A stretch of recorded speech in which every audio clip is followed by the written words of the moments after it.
de la Ville de Sainte-Catherine-de-la-Jacques-Cartier, tenu ce 8 juin 2026 à 18h06. En conformité avec la loi sur les cités et villes pour la province de Québec, sont présents M. le maire Mathieu Roberge ainsi que les membres du conseil des districts numéro 1, M. Jérémy Ouellet-Rousseau. Bonsoir. Monsieur du district 2, M. Éric Gadouri. Bonsoir. Du district 3, M. Marc-Antoine Gagnon. Bonsoir. Du district 4, M. David Milot. Bonsoir. Du district 5, Mme Josée Lampron. Bonsoir. Et du district 6, M. Martin Chabot. Bonsoir.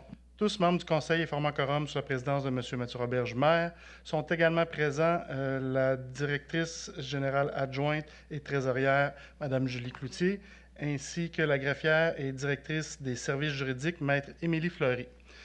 Donc, bonsoir tout le monde. Point 2, adoption de l'ordre du jour. M. Milot.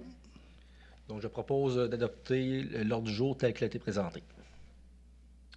On procède au vote. District 1, M. Ouellet-Rousseau. Oui. District 2, M. Gadouri. Oui. District 3, M. Gagnon. Oui. District 5, Mme Lampron. Oui. District 6, M. Chabot. Oui.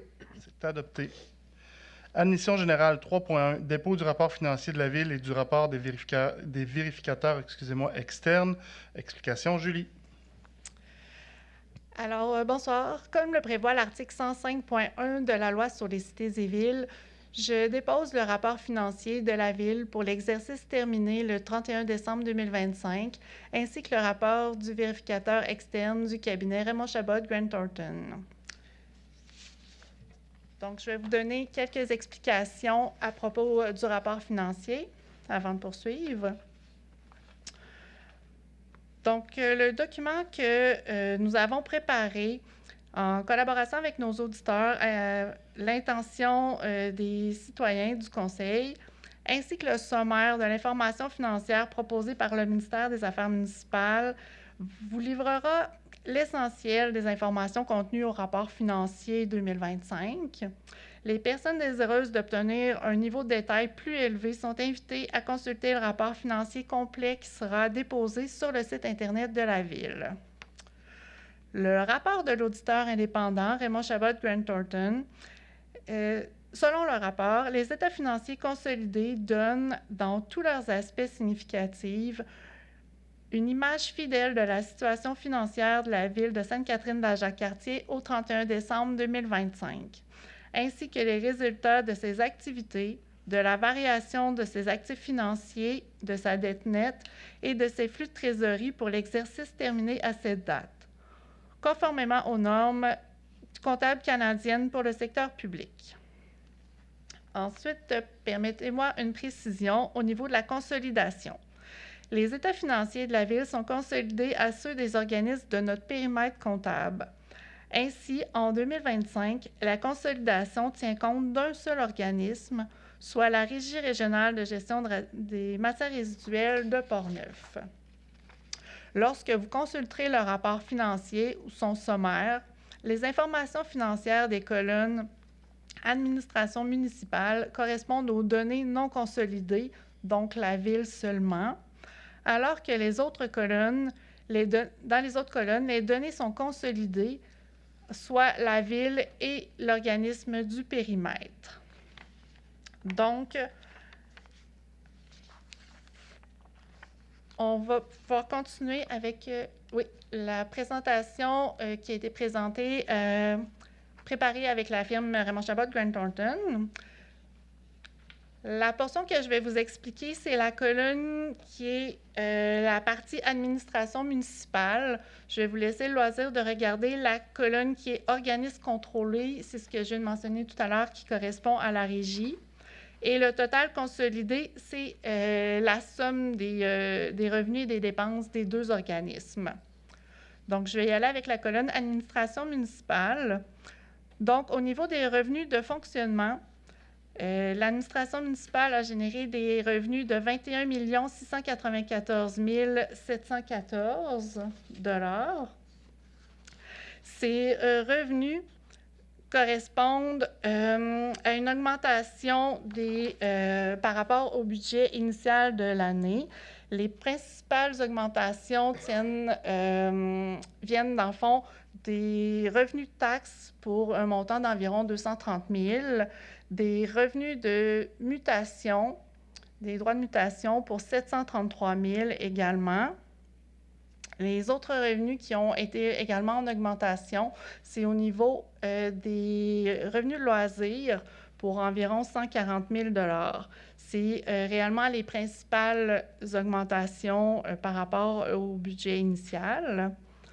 Au niveau des charges, soit 22 060 857, les principales variations sont généralement au niveau de la masse salariale, qui a eu certaines augmentations dans certains services, dont au niveau de l'administration générale avec la réorganisation qu'il y a eu au niveau du service des communications. Mais pour cette augmentation-là, il y avait un surplus affecté pour venir compenser le montant. Les autres, au niveau des autres dépenses, principalement, c'est plus des diminutions qui ont été engendrées dans le courant de l'année, parfois avec des employés là, en arrêt de travail momentanément. Des revenus, des dépenses, je dirais, au niveau de l'essence, des honoraires professionnels, c'est les principales dépenses qui ont été en diminution par rapport au budget original. Donc, si on continue avec le rapport, donc on a un excédent ou déficit de l'exercice à des fins comptables. Dans notre cas, cette portion-là donne un déficit de 366 000, mais ce n'est pas le déficit attendu, c'est seulement un déficit aux fins comptables. On a au niveau municipal des ajustements qui sont faits, qui s'appellent les conciliations à des fins fiscales, qui viennent redresser certains items. Donc, entre autres, l'amortissement des immobilisations, qui normalement est une dépense au niveau des principes comptables, mais au niveau municipal, on vient soustraire cet amortissement-là, donc pour que ça ne cause pas une dépense. On a des ajustements au niveau des cessions nettes des immobilisations pour 63 000. Le remboursement de la dette est considéré comme une dépense aux fins municipales. Donc, on a eu un remboursement de la dette de 3 278 961 $. Puis, on a certaines affectations qui ont été faites de divers fonds, dont l'excédent de fonctionnement non affecté pour 578 812 $. On a aussi affecté 197 230 $ de l'excédent de fonctionnement affecté.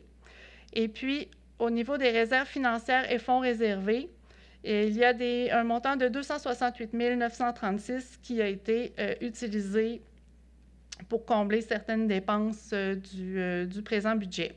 Ce qui donne à la toute fin un excédent de fonctionnement à des fins fiscales de 1 444 450. Ce montant va venir s'ajouter à l'excédent de fonctionnement qui était déjà qu'on avait déjà là, depuis les dernières années. Un petit peu plus loin, je vais vous présenter l'état de ce fonds.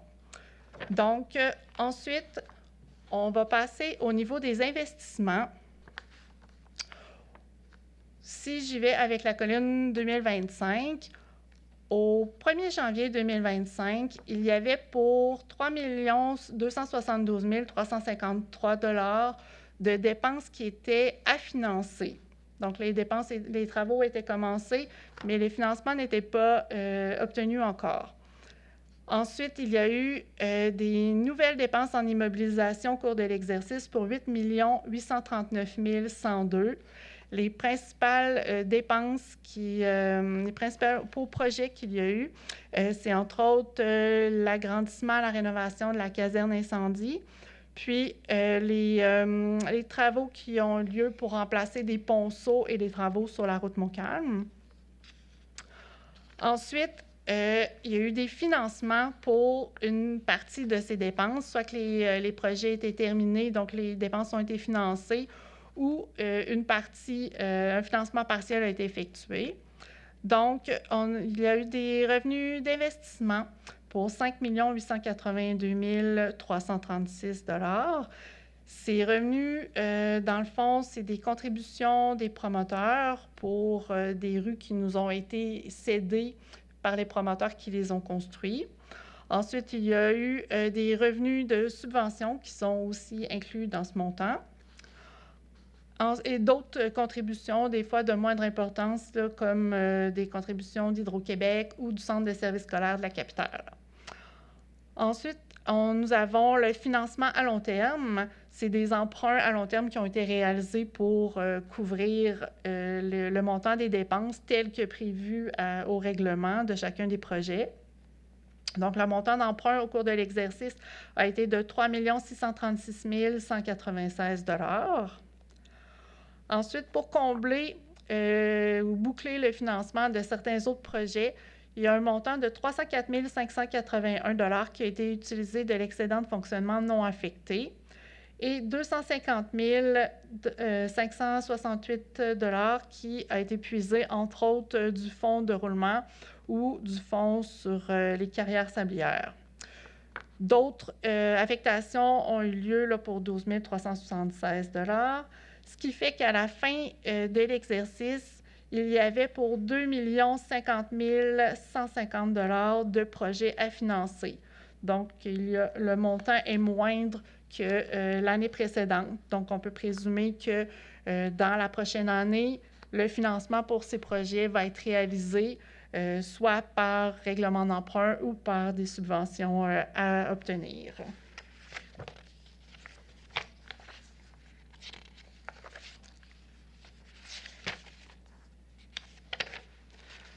Ensuite, au niveau de la situation financière non consolidée, c'est en fait le bilan. Je vous présente d'abord les actifs financiers. À la fin de l'année 2025, il y avait pour 15 730 577 $ d'actifs financiers. Ça correspond à l'encaisse, les placements temporaires et les comptes à recevoir. C'est des montants qui peuvent être facilement utilisables pour rembourser, exemple, le service de la dette. Au niveau des passifs, il y en a pour 53 669 870. C'est principalement l'emprunt à long terme, les marges de crédit, les comptes payables également. Donc, ce qui fait un actif financier ou une dette nette de 37 939 293 $, ce qui signifie que dans ce cas-ci, c'est que on a des actifs non financiers qui vont venir couvrir nos actifs financiers. Puis, c'est normal que les dettes soient couvertes par nos immobilisations. Donc, dans ce cas-là, c'est pas négatif d'être dans une situation de dette nette. Donc, les actifs non financiers, comme j'ai mentionné, c'est surtout des immobilisations, ce qui donne un excédent accumulé de 72 237 946 $. Ça correspond à l'avoir de la municipalité, dans le fond. Si demain matin, la municipalité fermait, vendait ses actifs, il y aurait une équité, dans le fond, qui resterait de 72 millions. Ce 72 millions-là est réparti en plusieurs catégories. Par exemple, c'est pas toute la même chose. On a un excédent de fonctionnement non affecté de 3 980 094.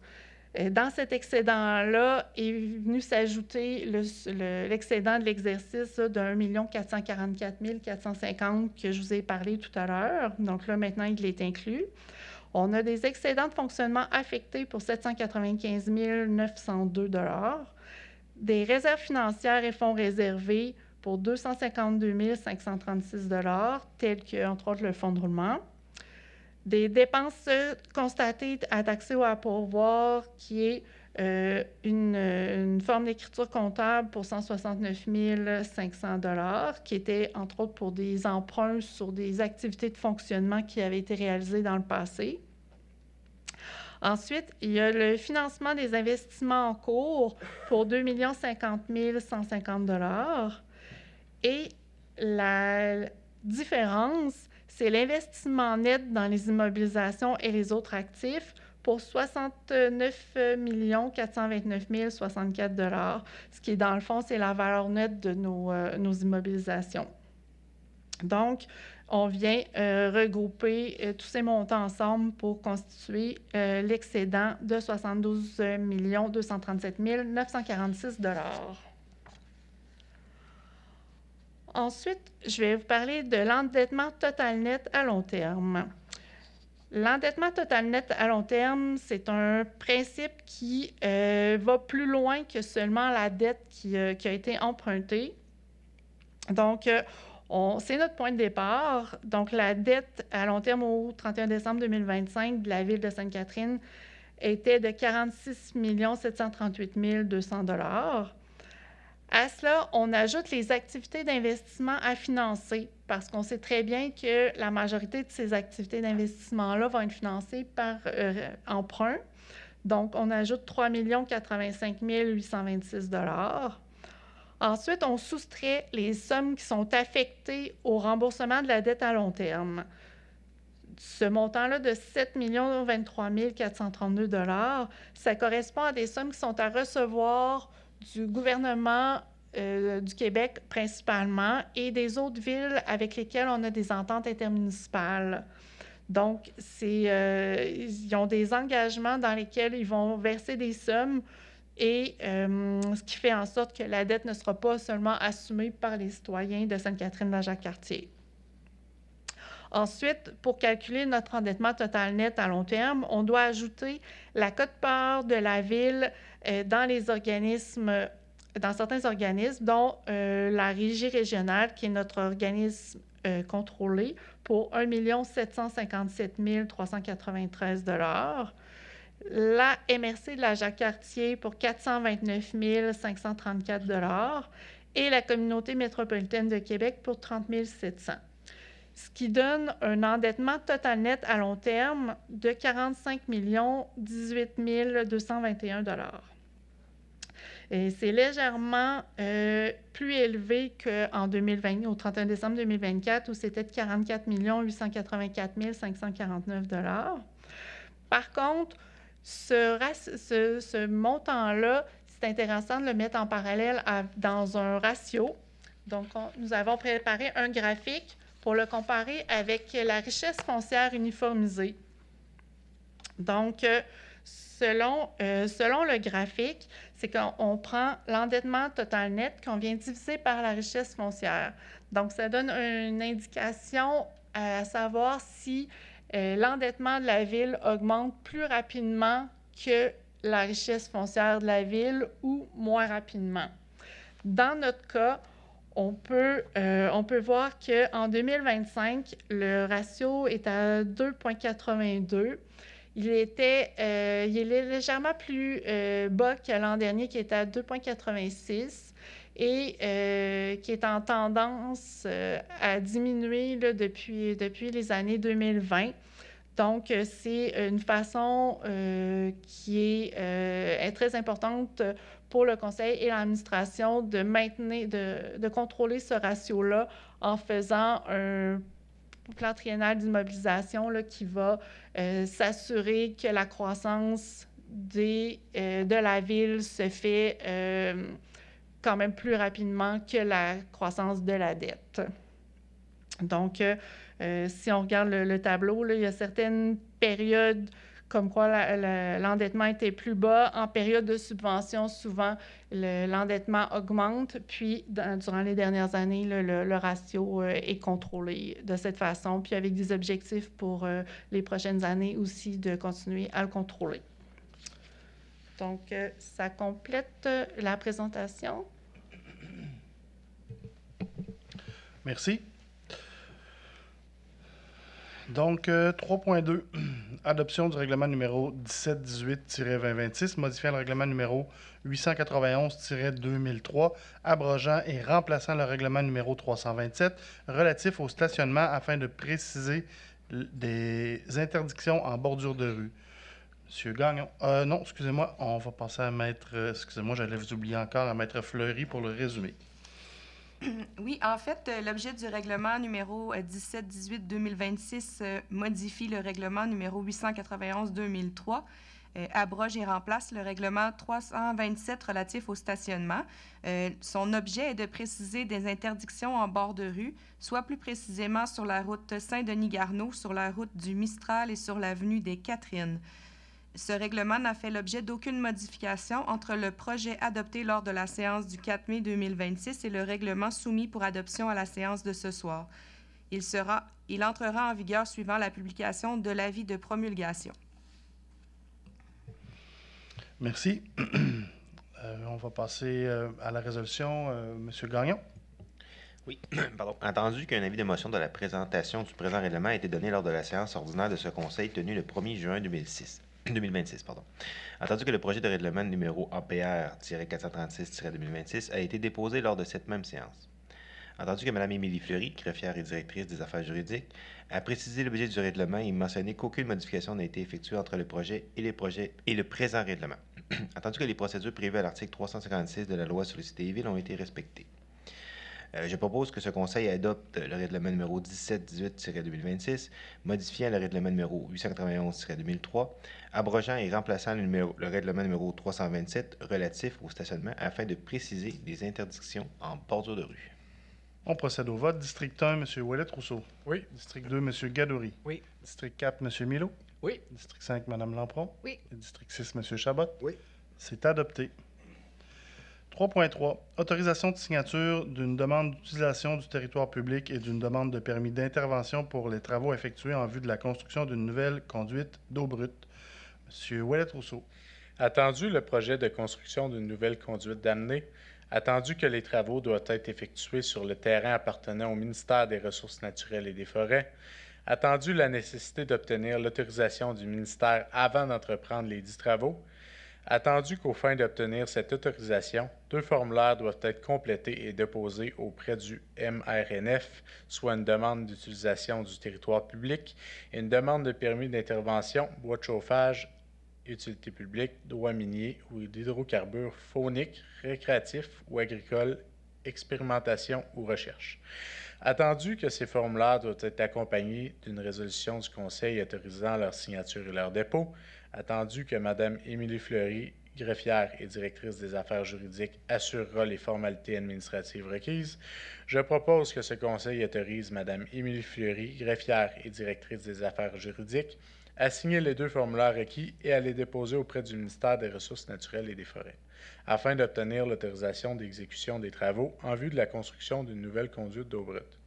Également d'autoriser Mme Julie Cloutier, trésorière et directrice générale adjointe, à effectuer le paiement des sommes nécessaires aux 2 demandes et d'imputer le montant de la dépense au règlement 1716-2026 sous projet 01. Merci.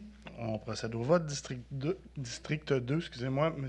Gadouri. Oui. District 3, M. Gagnon. Oui. District 4, M. Milo. Oui. District 5, Mme Lampron. Oui. District 6, M. Chabot. Oui.